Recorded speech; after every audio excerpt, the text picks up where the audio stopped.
2002. That's when I originally started, professionally fighting.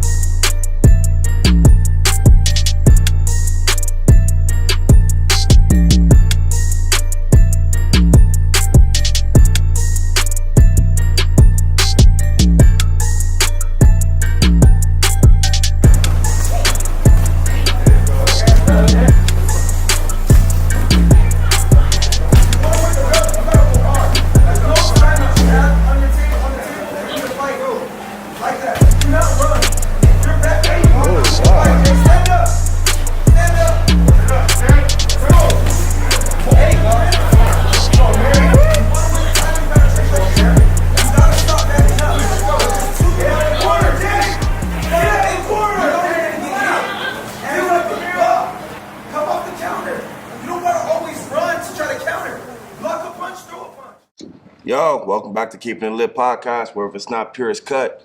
Got something different for you guys today. Today we got two special guests for you. We're going to be speaking to them about health, training, fitness, and special events coming up. They're the owners of Hills Training, home of the San Jose Fight Factory, located in San Jose, California. Please help us welcome Isaiah and Marica Hill to the show. How you guys doing? Doing good. All right. So let's hear a little bit about it. How long have you guys been doing this fitness thing? Well, we've been doing this fitness thing I've been doing this personally since 2002. Okay. That's when I originally started, professionally fighting. We started this fitness journey together about 3-4 years ago. I've started since I was 11 years old. My first membership was at 24 Hour Fitness when I was 11 years old. I used to watch my mom work out on the equipment, and she used to always put me in the daycare, and I hated it because there was nothing but a bunch of babies and toddlers, and I was like 9, 8, 10 years old. So she told me that once I became of age, and of course when you're a kid, you always follow the example of your parents. So I was like, I want to get out there. I want to be on the machines too. I don't know what the heck I was doing. I was 11 years old, but she got me a membership then for 24 Hour Fitness, and that's when my journey started. And Isaiah's been doing it for like about 20 years, right? Over 20 years? Yeah, about 18, 20 years. When did you start training as far as fighting? Well, when I was 5 years old, my dad was like, hey, either you're going to be a fighter or you're going to be a runner, My brother used to bully on me a lot. Right. I got an older brother, older sibling. And, right.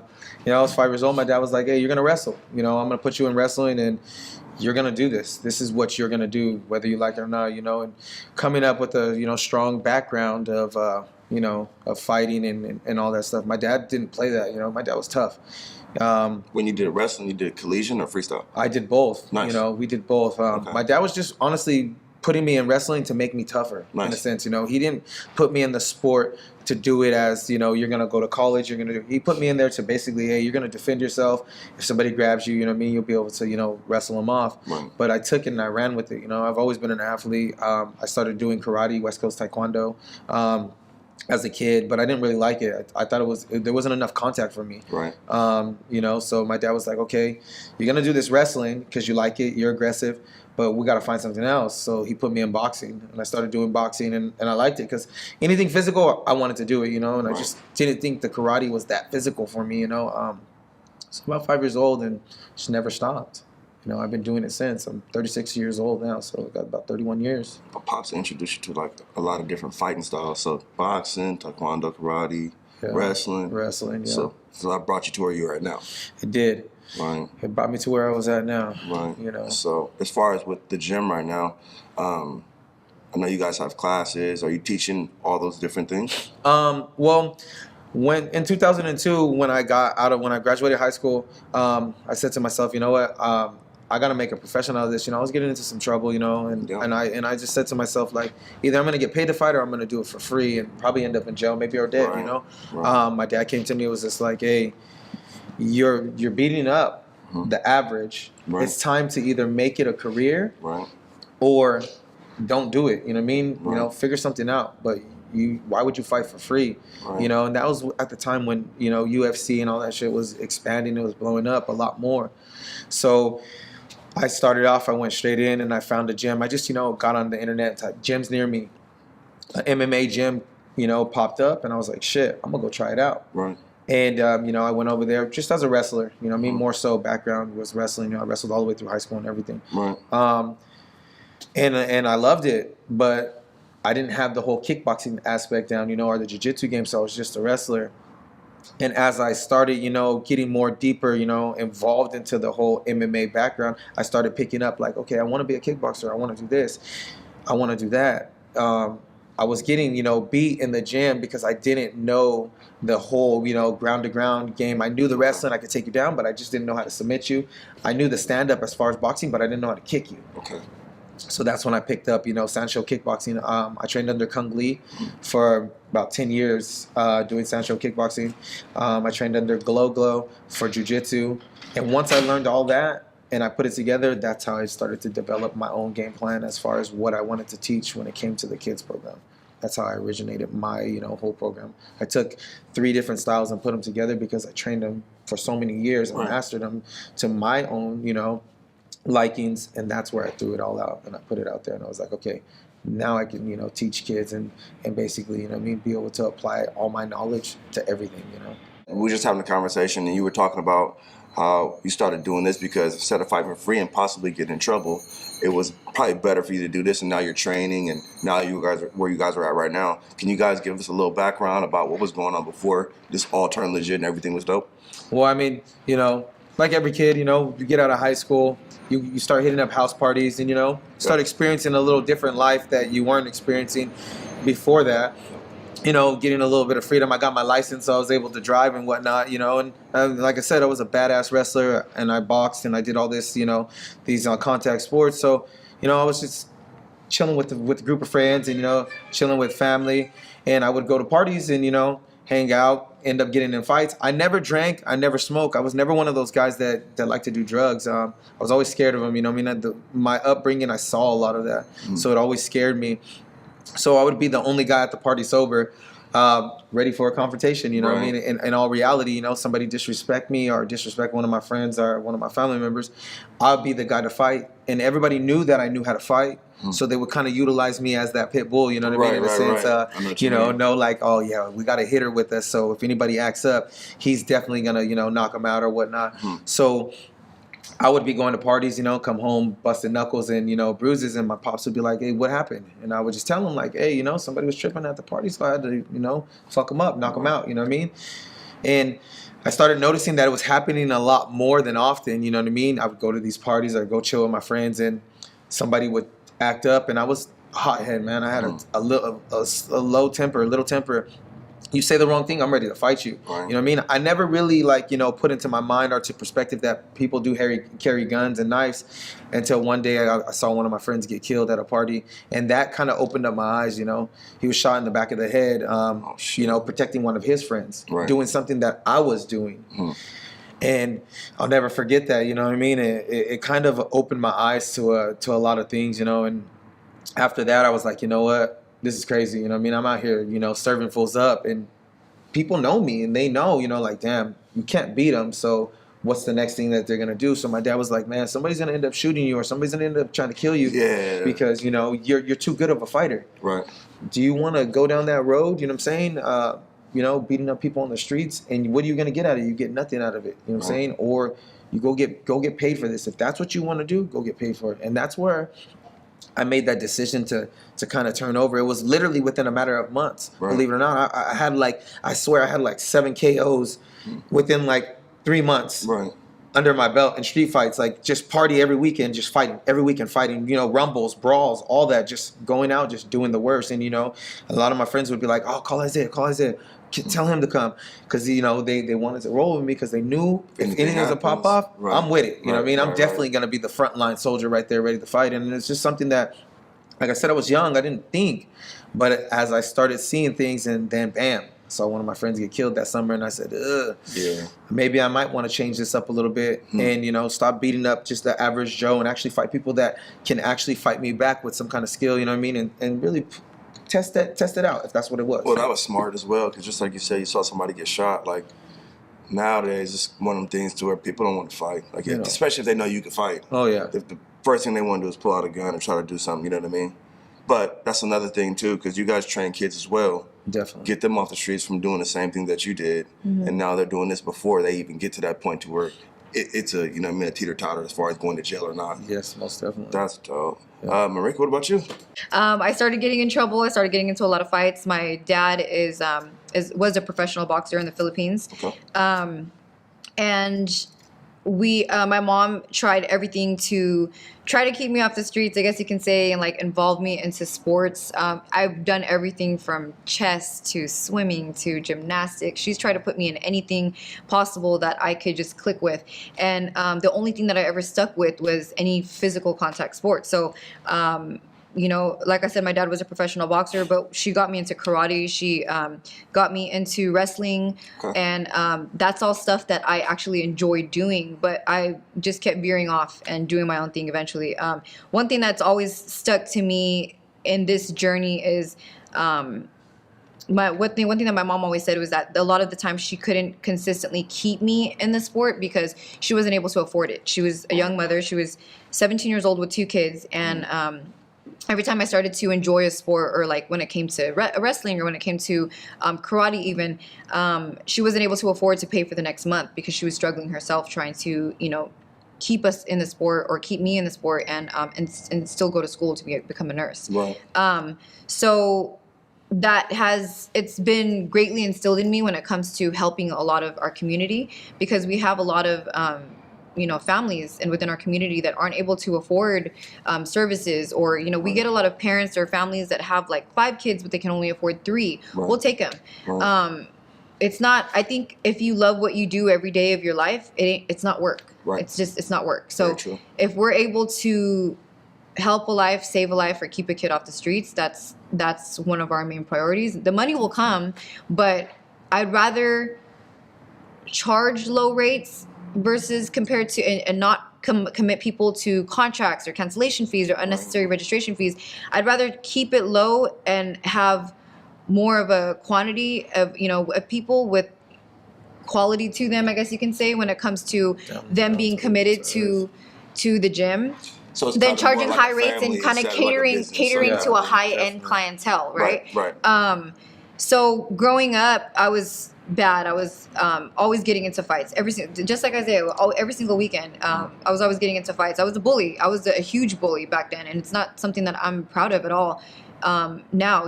And Right. I've been in and out. I've probably done a total of 5 years since I was 16 years old. When I had gotten out this last time, I was 23. I'm 32 now, so it's been a little over Been a long time. 10 years. Right. I'm off parole. I'm an ex-convict. I'm a striker, and it took me a while, even when I had got out, and when I was about I was 22 or 23.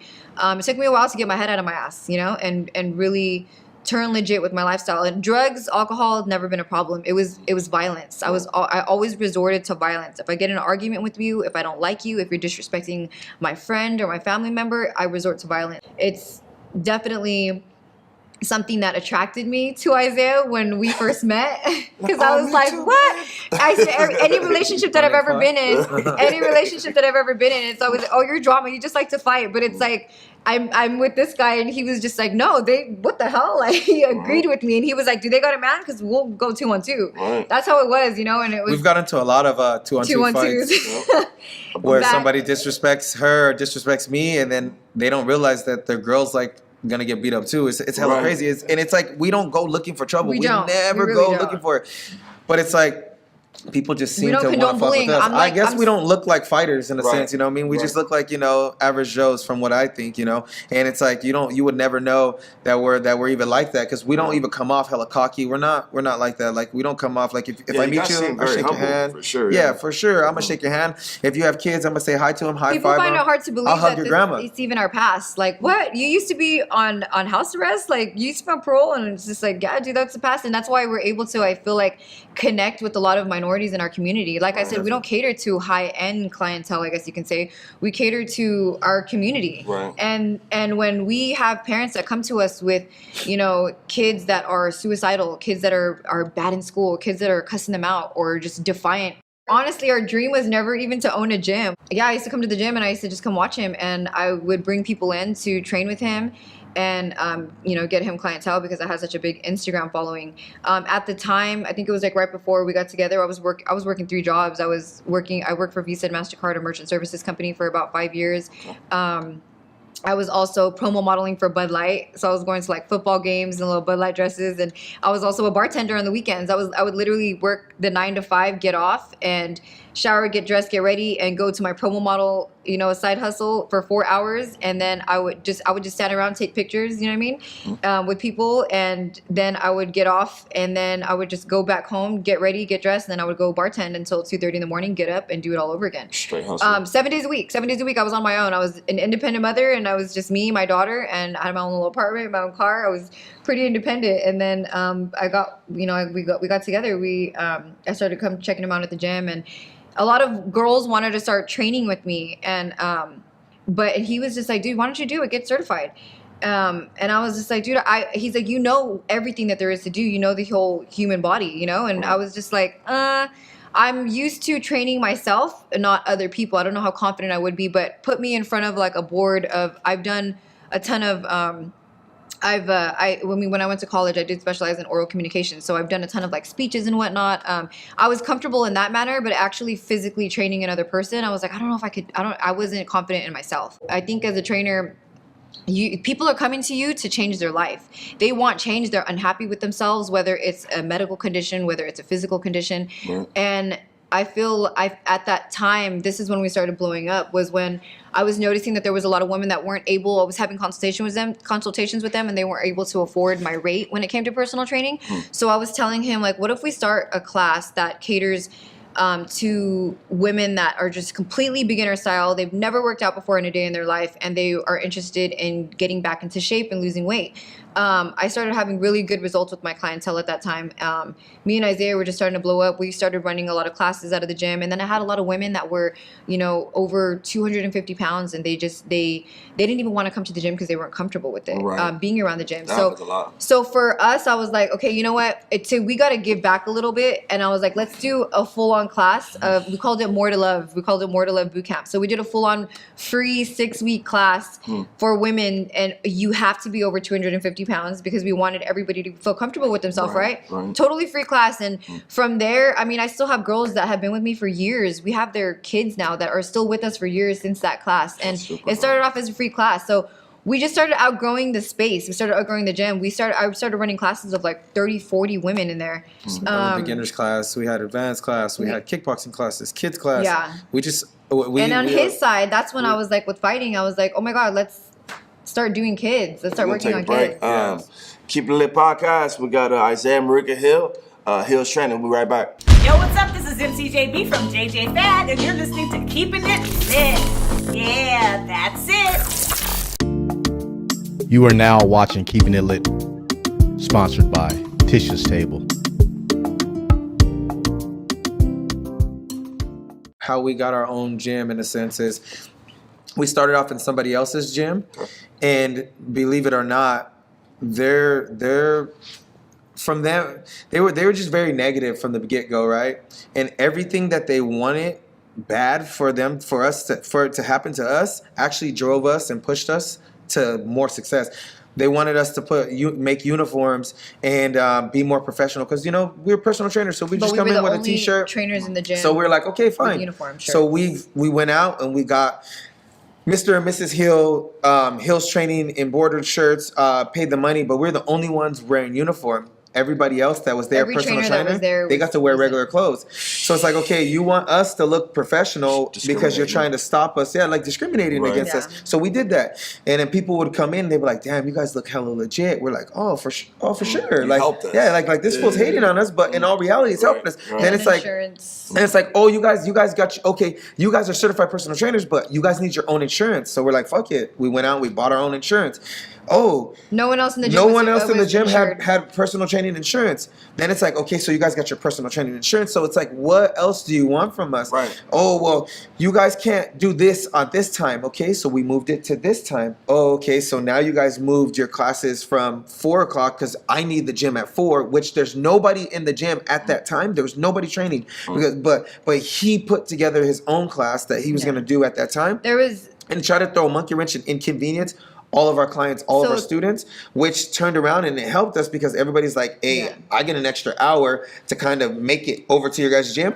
Cool for me. Right. So there was just so many things that we went through when it came to you know what I'm saying? So many roadblocks. So many roadblocks, but that's honestly And- what made us more successful and made us better. You guys are doing so good here. You guys got a beautiful situation. You guys are moving. You guys got a big move coming up. Why are you guys leaving here?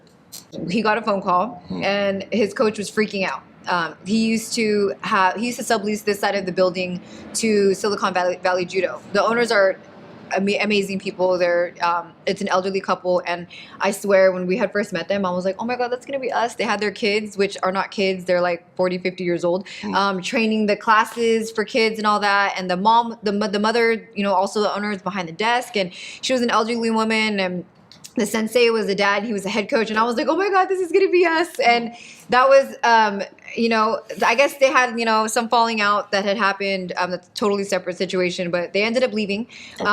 And I think they gave like a 30-day notice to him. So the owner was basically freaking out. He doesn't own the building. He leases the building. So he was basically, you know, freaking out about what to do with the space because they covered the majority of the rent. Well, the rent it space for the was building. because Dave's old business partner Gabe, he wanted out. You know, he wanted out Yeah. of this relationship They had that he a had. pretty bad falling out. Yeah, with Dave. So he was like, "Hey, I'm getting out and I'm Right. leaving." And he had a better relationship with the Silicon Valley judo people, so he kind of, you know, told them, "Hey, look, I'm leaving and I'm gonna go open up this whole new facility. You guys can stay and kind of stay there with Dave, or you guys can, you know, you guys don't have to stay here no more because I also leased the building with him. They were leasing together, business partners. So he's like, I'm kind of giving you guys the permission to get out of the lease right now if you guys want without breaching that contract. Because Leaving that gym? leaving this gym, this building. Oh, this So one. this is all Because one You building. have two. It's all you one have you have lease. two owners, right? You have Dave and then you have Gabe. They're business partners. They both were on a lease together. Okay. So they subleased this building to the Silicon Valley judo people. Right. So one of the leasees on there was like, "Hey, I'll let you guys break the lease. Right. Don't worry." Right. They had the They permission to opened do up that because he's on a Evo's lease. sports facility So- out in Sunnyvale, yeah, something. Sunnyvale. It's a 20,000 square foot So facility. he kind so of they- let so the he judo took them people escape out of the lease because he didn't want to leave them hostage to Dave's mercy. In a Right. sense, you know what I mean? understand. So from there, he called and he was basically freaking out. Like, they're leaving in 30 days. I don't know what the heck to do. I can't afford to cover the, you know, the cost of the We're building. gonna get closed down. We're gonna get closed down if you guys don't take over that side. We're gonna have to close our doors. And he knew we needed a gym to train out of because all of our people. We were the that only was- ones with clients. I He left put it on our Stanford. shoulders. Yeah, I left Stanford. Like, I literally turned my 2 weeks notice in, and I was like, I'm going full force with training. This is my life. Like, I love it. This is what I do. I like working with people, and it was a big jump. So I was freaking out. Isaiah was like, yeah, we'll take it. Like, how much do you want? We were bargaining back and forth. It was like a bid war, and I was totally like, I don't think I want to do this. This is a lot of responsibility. Like, you know, I don't think I'm comfortable with it. There's a lot that goes into running a business. I was just freaked out. And he was over here on the phone like, we'll take it. And I'm like, what?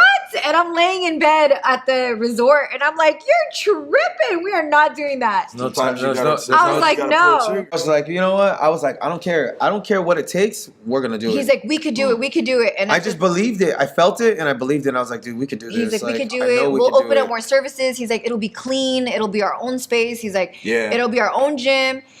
And I was just like, oh my God, like, okay, you know, we went over some numbers and we're just like, okay, let's do it. So we came back. Worst case scenario, I always Yeah. kept like worst case scenario. If we can't do it, then we just can't. But I mean, I'd rather fall flat on my face trying Than than not to just trying. go.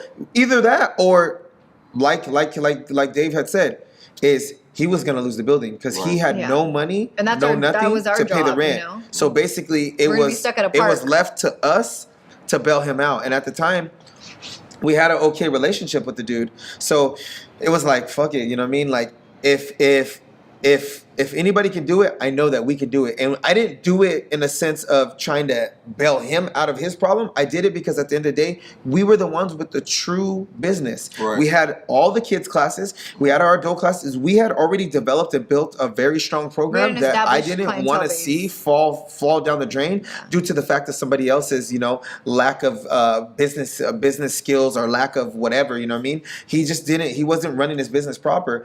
And we knew this, but at the end of the day, we were stuck like a rock in a hard place. You know what I mean? And it's like, what can I do? Like, I can let this guy fall flat because if we don't help him out, he don't got the money. And I already knew he didn't have the money. You know what I mean? We're gonna lose everything we have due to his downfall, you know what I mean? Because him and his business partner didn't work out. So now we're taking up the blunt end of the deal, even though we have nothing to do with it. So it's almost one of those things like, we got no choice. Right. So, we got no choice. So we took over.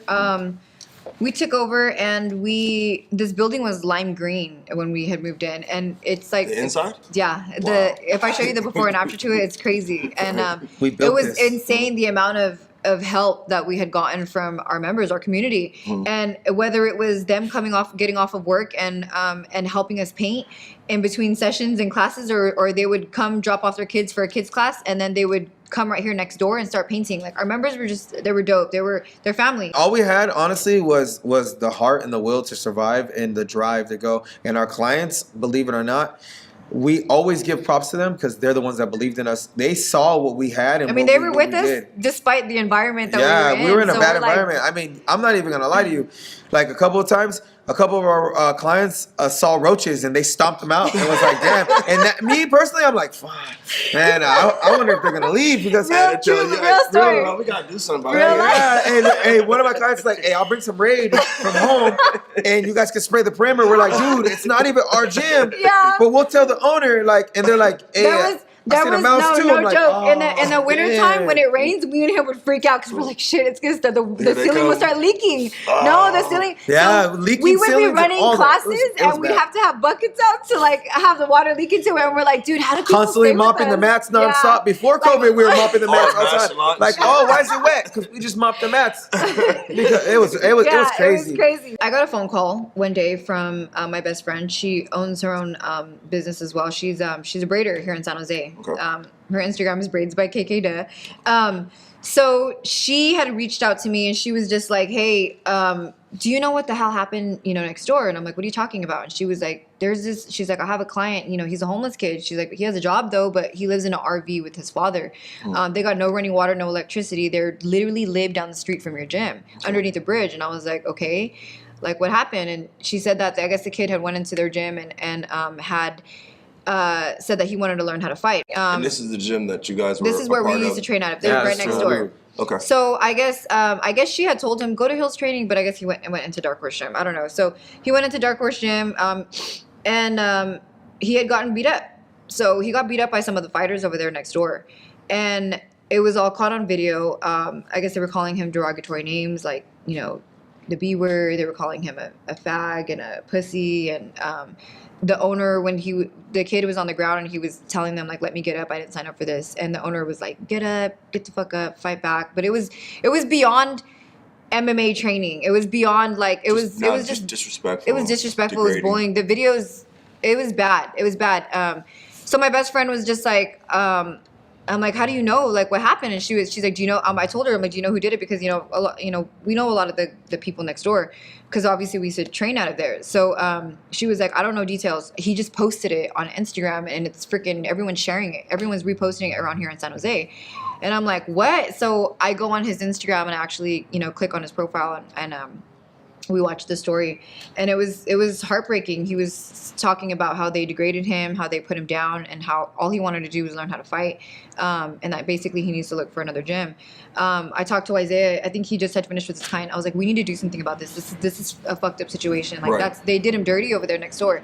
It was wrong, It's just a fucked up situation in general. You know what I'm saying? Like, with Dave being coach and owner, like, how far to let your students go, you know what I mean? And this is somebody you worked with for years, right? He was my coach in 2002 all the way, you know what I mean? Like, and it's just like there's certain levels to the game, you know what I mean? And it's like I totally 100% don't blame the fighters at all. I blame the coach. The fighters are going to do what your Dave. coach is telling you to do. Because in all reality, and I mean this from just realness, is you as a coach, people respect you. Right. You as an owner, people respect you. But when it comes to the fighting game, it's no different than football. If you're sitting on the bench and you tell your coach, F you, I'm not going to run, you think you're going to play? Nah, you're not going to play. Right. But if you're out there doing what you got to do, he's going to put you in the game. True. So you make the moves. Coach makes the moves. You don't, as a player, make anything. You have no say-so. Right. And that's just how it's always been in all sports, right? There's some levels of discipline and there's some levels of respect. So people in the fight game are going to respect their coach, and it's what the coach says. If the coach says stop, you're going to stop. If the coach condones, you're going to continue to keep doing what you're doing. Yeah, exactly. You know what I'm saying? Yeah. That's just the way that the game is. Right. So Isaiah told him, like, hey, we want to let you know that we don't condone bullying. We're going to give you a lifetime free membership at our gym. Don't even worry about the cost. We're also going to buy you a generator for your guys' RV so you guys have electricity. Right. So he was just like, it's like he won the lotto. He was like, what? Like, Like, no. no. Like, don't tell me. And then he was like, Dad, they're going to get us, this. And he was like, please don't let me tell my dad something that's not going to happen. And we're Right. he was shocked. He thought we were just joking him. I thought he thought it we're was a prank. No, we're serious. You know, he's Well, after what happened to him, I totally get why he would think Yeah. that. Yeah. Yo, Keepin It Lit podcast. We're going to take a break right now. We'll be back with Isaiah and Marica Hill's training. Keepin It Lit. What's up? This your boy Black Seed at RBO Posse. Yeah, sitting here with Keepin It Lit podcast. You already know what it do, man. One love. You are now watching Keeping It Lit podcast, sponsored by BB Essentials. To get to our gym, since we're the corner building, you have to walk past their gym, Right. Dark Horse Gym. So I guess he was being, harassed or like looked at certain ways by some of the people from next door. When his post went viral, a lot of people were reaching out to the owner next door saying that they wanted to cancel their memberships with him. They don't want anything to do with, his gym. Obviously, the owner was really upset and he was pretty bitter about it. But it's kind of like, why? Like, you guys did this, so like, what do you expect? Right. And he had gotten into an argument with my husband and basically told him, I don't want that kid at your guys' gym. I don't want him on the property. I don't want him on the premises.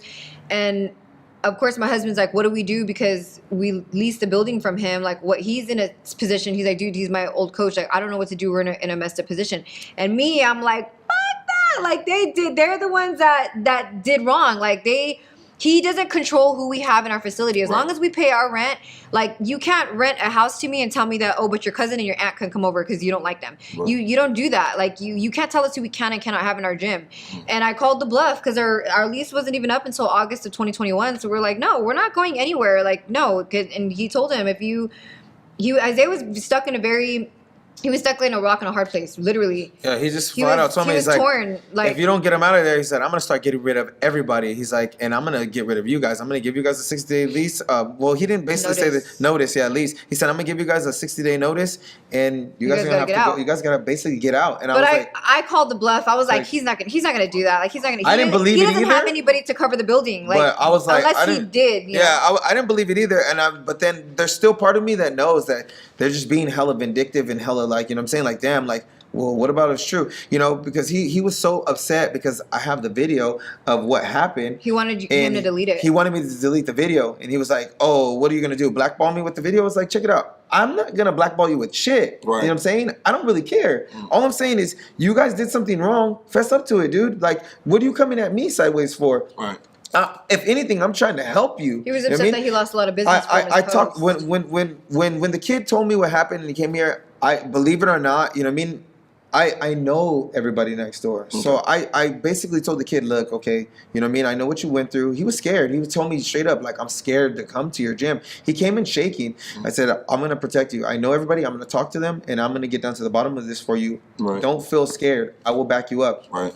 You basically have me going against people that I condone and associate with people on a that day-to-day he trained basis. with. I mean, guys that he trained with, guys that he sparred with, you know what I'm guys saying? that he. My own coach, Yeah. in a sense, my own coach that corners me in my fights. You basically have me putting Over my some kid hand that like we this never, to a child we never met a and day saying before like, in our dude, life. nah, Yeah. like I'm basically facing my own coach and Right. sticking up for somebody that for all I know is the kid could have been lying, Right. But at the end of the day, I had the video, so I Right. seen it. Right. So I knew the kid wasn't lying, and I really felt for him, and I had to make a decision. Like I could have said, you know what, I don't want anything to do with this, Right. babe, nah. Right. But it takes for somebody to speak out and stand up for the shit to stop. He basically told my husband, he literally told my husband, if you don't kick that kid off the lot, off your property, off him our out. property, I'm gonna get you guys out. And that's when me and Isaiah, we were still coming in, and the crazy part is being business owners and running our own facility and taking care of our members and having as many people as we do, we can't show what we're going through, right? If we're having a bad day, we can't have our clients have a bad day. They're coming in because they're having a bad day themselves, or because, you know what I mean, there's something that they want to work on right on their own. We can't reflect on that negatively. And we were going through all this in the back end, and we were so in the middle of like, what do we do?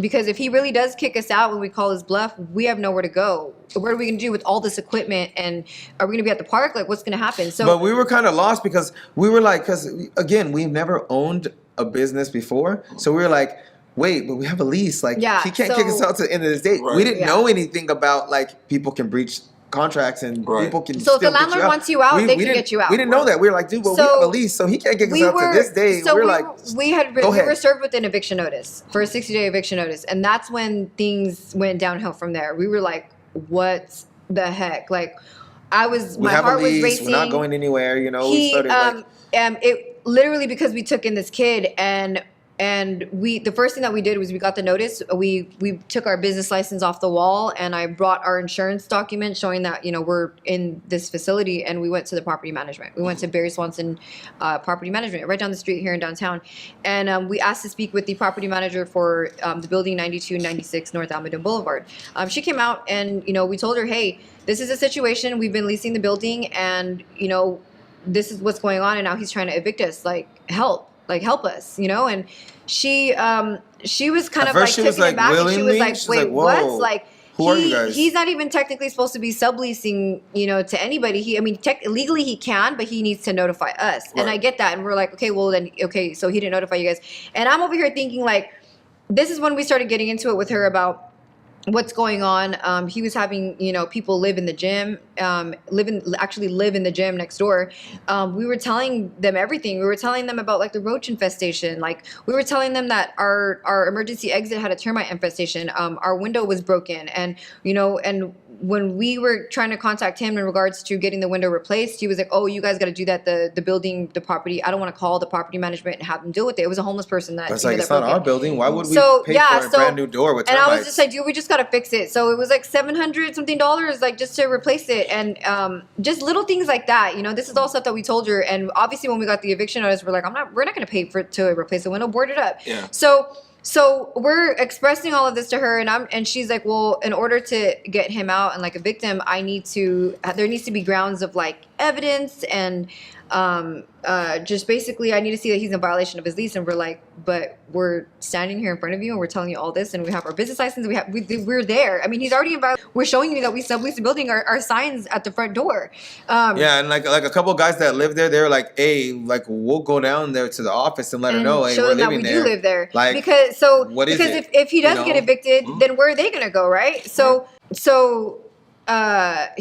she had asked, like, wait, so how much are you guys paying in rent, if you don't mind me asking? We told her how much we pay for the building, and she was like, wait, you guys pay about 90% of the lease on the entire building. And we're like, what? Yeah, we were like kind of mind boggled. We were like, hold on, huh? Because their side is about, what, 7,000 square feet, and our side is like 3,600 square feet. And we're kind of just like, damn, like, we've been duped like this whole time, but we're okay, whatever. Just So, the whole building. On top, right? On top, so on Facts. top of that, she's like, he's been behind about 8 months on rent. And we're like, wait, what? pocketing your money. Yes. Because we've been paying rent throughout the entire pandemic. May 15th, starting May 10th, we'll be at our new location. You know? So you guys won that situation. You guys are going to a brand new location. That's dope. Congratulations to you guys for that. That's Thank what's you. up. Especially it's going to be bigger than this. I mean, this is dope for real, but We definitely it's gonna be outgrew this bigger, space. right? And you guys got a lot of members, so people that you guys train, so that's what's up. You guys got events coming up soon. You got a tournament coming up soon? Yeah, for the IKF, May 23rd in Reno. Okay.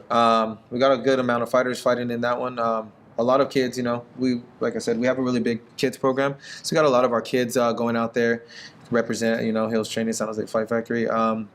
We got one of our kids, Jaden Wood. He's fighting for a belt in that tournament, so that's going to be pretty dope. If he wins, he'll be one of our first junior champions. So this is super big for us and for our program. For San Jose. For San Jose, but definitely super big for us. That's as the an little guy with the establishment. flying knee. It's the little guy with the flying knee. That's Yeah, what's up, all right. super dope, dude. That kid's 11 amazing. years old. 11 years Nice. old, and he's about to fight for a belt. So God willing, he goes out there, handles business, and gets it. And then we're off to Florida in July. From what I understand, is he'll probably be fighting for a title as well in July. In Florida, but again, he's gonna have to win this belt first. But it's gonna be dope. It's gonna be sick. How many fighters do you guys have going out to Reno? 17. Yeah, we have about 17. We have from kids and adults. We have about 17. Right. We have a big fight team. We have kids as young as 6 years old, and we have teenagers, and then we have adults. And they're all from your camp, right? And they're Yes. all from Yes, they're all yes. All from our bred fight team. from Straight Hills from Training. here, like Straight from here. born and raised from here. Yeah. So, You know what I mean? quick question as far as that. So, that's dope.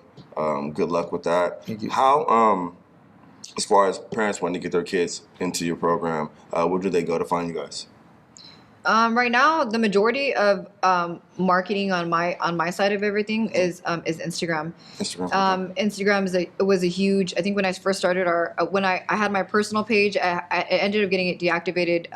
So I created a business profile and I tried to direct and traffic all of service inquiries there because I was getting bombarded with like personal messages, on my personal page.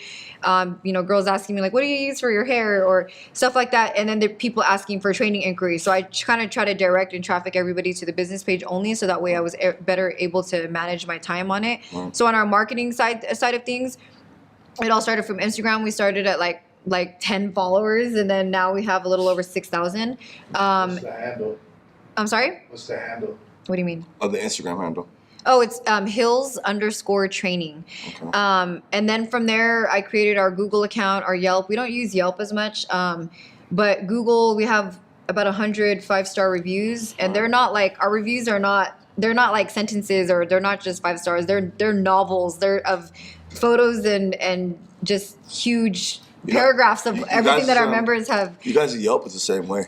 You guys Is got it? paragraphs, and you guys got 5 stars and everything. Yeah, with Yelp though, they moved a lot of our reviews to the not recommended section because they wanted more established Yelp accounts to comment on it. So I don't use Yelp anymore. Everything's Google. Okay. So a lot of people find us. It's all word of mouth. Okay. It's all Instagram, Right. and it's all Facebook and Google. And people type in gyms near me. I mean, if we're around you, we'll pop up. But majority of it's from Instagram, and now I think we started off at 80 people. We have over 400 members now, in-house and locally and out of state. Yeah, out of state. We still do live virtual online classes where we actually are live on camera with you training. So